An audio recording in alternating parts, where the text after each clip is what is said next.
তেলিয়ামুড়া মহকুমার তেলিয়ামুড়া পৌর পরিষদ এলাকার লোকজনের প্রধান সমস্যাই হলো পানীয় জল। ওইখানে অটল জলধারা প্রকল্প চালু হওয়ার পর থেকে সমস্যা আরও বেড়েছে বলেই অভিযোগ। তেলিয়ামুড়া পৌর পরিষদ এলাকায় 6,000-এর ওপর পরিবার রয়েছে। এদের পানীয় জল পরিষেবা প্রদানের জন্য পৌর পরিষদ এলাকাতে রয়েছে 3টি ওভারহেড ট্যাঙ্কার। সুকান্তপল্লীতে খোয়াই নদীর ইনটেক ওয়াল রয়েছে, সেখান থেকে পাইপ যোগে কামরাজ ময়দানে ওয়াটার ট্রিটমেন্ট প্ল্যান্টে জল পরিশোধিত হয়ে 3টি ওভারহেড ট্যাঙ্ক থেকে বাড়ি বাড়ি জল সরবরাহ করা হচ্ছে। বর্তমানে সুকান্তপল্লীতে অবস্থিত ইনটেক ওয়ালটিতে নদীর বালির প্রলেপ জমে যাওয়ার কারণে এবং চাকমা ঘাটে খোয়াই ব্যারেজের থেকে জল আটকে দেওয়ার কারণে ইনটেক ওয়ালে জল জমতে পারে না, যার ফলে তেলিয়ামুড়ার পৌর পরিষদের বাসীদের ঘরে ঘরে জলের সমস্যা দিন দিন বেড়ে চলেছে।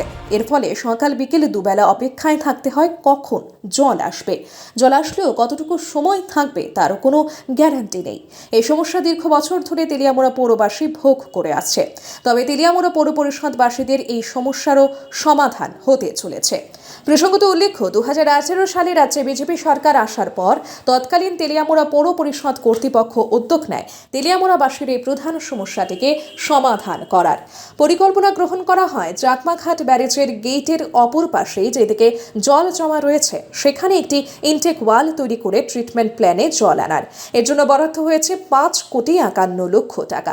চাকমাঘাট ব্যারেজের পাশেই খোয়াই নদীতে বর্তমানে চলছে ইনটেক ওয়াল তৈরির করার কাজ।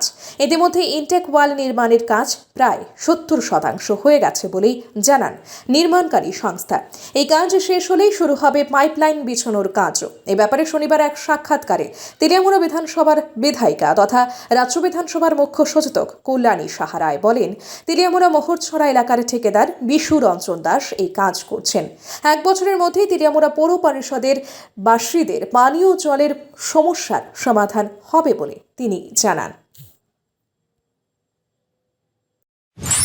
বর্তমানে চাকমাঘাটে ব্যারেজের কাছে খোয়াই নদীর উপর তেলিয়ামুড়া পৌর পরিষদকে নিরবচ্ছিন্নভাবে জল দেওয়ার জন্য একটা ওয়াটার ইনটেক প্ল্যান্ট তৈরি করা হচ্ছে এবং ওয়াটার ইনটেক প্ল্যান্টটি জলের নিচে থেকে উপরে অলরেডি উঠে গেছে এবং আমাদের এর জন্য রাজ্য সরকার 5,51,00,000 টাকা বরাদ্দ করেছে। Bureau report, Subarta.